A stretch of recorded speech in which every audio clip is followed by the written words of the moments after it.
Hello friend, જય શ્રી કૃષ્ણ।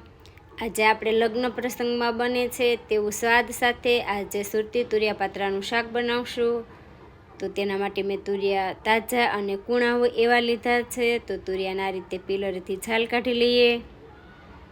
જે ઉપર કડક ભાગ હોય છે એ બધો જ ભાગ પીલરથી કાઢી લેવાનો। આ રીતે લાંબા કટ કરી લઈએ। તો કટ કરેલા તુરિયાના રીતે બે ભાગ કરી અને ચિપ્સમાં કટ કરી લેશું।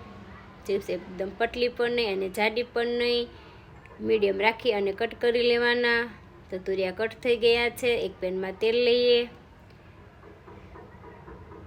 બીજા બધા શાક કરતાં થોડું આમાં તેલ વધારે લેવાનું।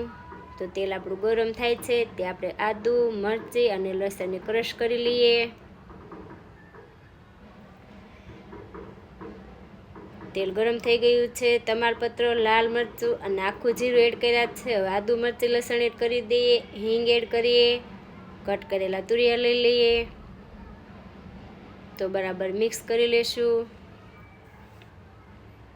હળદર એડ કરીએ।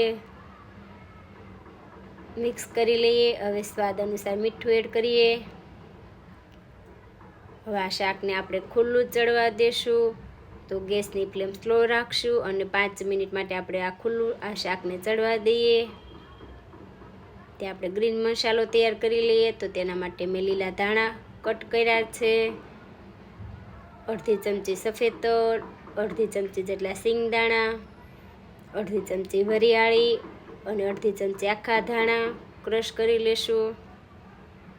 હવે શાક આપણું ખુલ્લું ઘણું ખરું ચડી ગયું છે। તમે જોઈ શકો છો કે શાક સરસ રસાવાળું દેખાય છે, કેમ કે તુરિયામાં પાણીનો ભાગ હોય છે એટલે શાક સરસ ચડી ગયું છે।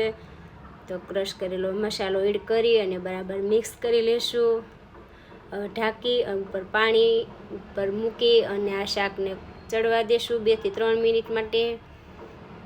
હવે ઉપરનું જે ગરમ પાણી છે એ શાકમાં એડ કરી દેશું, ઠંડુ પાણી લેવાનું નથી। તો બરાબર મિક્સ કરી લઈએ। શાક આપણું ચડીને તૈયાર થઈ ગયું છે એટલે ઉપર પાત્રા એડ કરી દેશું। બરાબર મિક્સ કરી લઈએ। મેં દ્રાક્ષ એડ કરી છે, ફ્રાય કરેલા કાજુ એડ કરશું। આ શાક ખાટું મીઠું હોય છે સ્વાદમાં, એટલે લીંબુ અને ગોળ મેં બંને એડ કર્યા છે, એનાથી શાકનો સ્વાદ એકદમ સરસ આવશે। તો ઉપર થોડો ગરમ મસાલો એડ કરી દઈએ।